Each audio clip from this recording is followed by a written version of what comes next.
Hey guys, what's up? This is Gaurav and welcome to Apex Detail Studio. Got a beautiful spec Ferrari 296 that is here coming in for a full XPEL paint production film. You can see the spec, it has very nice stripes in the middle, which is a factory option. All black all across, black interiors, yellow seat belts, and a beautiful spec that the customer has got on this particular car. The 296 is one of the greatest Ferraris, the modern greatest Ferraris that are coming out, and it's had loads of tech built into it. Very sleek looking designs and a lot of angles for air vents, scoops and what have you. While visually that's a great appearance, you can see all of these things as well. It looks great, it's amazing, but that also means it's going to be quite a difficult task to install PPF on this one. Every panel is going to be a custom cut. Every section that you see over there needs to be wrapped completely. This car is going to be driven, it's going to be driven hard, so we need to make sure that the PPF is on every single areas. We're not removing parts on this car as well because we're using the pre-cut. So mirrors, handles, logos, all of it stays exactly where it is. We've not touched anything on this car. Luckily for this one, the door handles are such that we don't need to remove the door handles. We would prefer to remove the mirror, but the customer decided not to.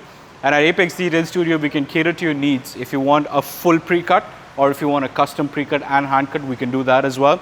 On this case, we've done a pre-cut with no parts removal. So this mirror has been intact, and you can see there's a small line over there, which is just going to be a seam line. All the body and texture panels has been cool. One interesting fact about the 296 is that the engine bay actually is visible from the back. It's quite a darkened glass, so you can't actually see what's going on in there. So that area does not get a PPF because it's plexiglass. Rest of the car, everything's just coming together. I really love the stripes that the car has on this one. The window tinting is done on that as well. And if you come around over here and see how we've gone around all of these logos, because it's a pre-cut, we don't need to remove any of these logos. The factory option, which is the stripes on this, is a very expensive option. Now we don't want to damage the stripes while removing the logos because there could be a potential chance. To save that aspect, we've kept the logo as it is, full pre-cut over here as well. And you can see all the back over here, beautiful sounding exhaust, which has also been covered up everywhere. Doing cars like these gives us a lot of fun, and it's a very proud moment for us to be able to work to these cars like these. Special requests which make sure that we are really flexing all our power that we need to do to make sure that the perfect result is achieved on a car like this. Now if you drive a 296 or any other Ferrari for that matter, and if you're looking at expert protection from XPEL, this is just your results, what you could get. You know the place to come to, which is Apex Detail Studio. Now I just want to show you one quick thing as we go around on the back as well. You see panels like these which turn all across, and there's a lot of curvature around it. Those are the most tricky parts, and you can see once it's installed, it's beautifully done. Looks really, really nice. So let's look at the full installation process we've done on this car for you to enjoy. Behind me, you'll notice there is a beautiful GT3 RS YSAC package, which is also in for a full PPF. Now, if you like, share and subscribe to the YouTube channel, you will get notified when we upload the full PPF on this GT3 YSAC package, which is also a very, very special spec. Home to Supercars in Dubai, Apex Detail Studio here. We make sure that your supercar gets the best protection from XPEL that there is. Stay tuned and see you on the next one.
What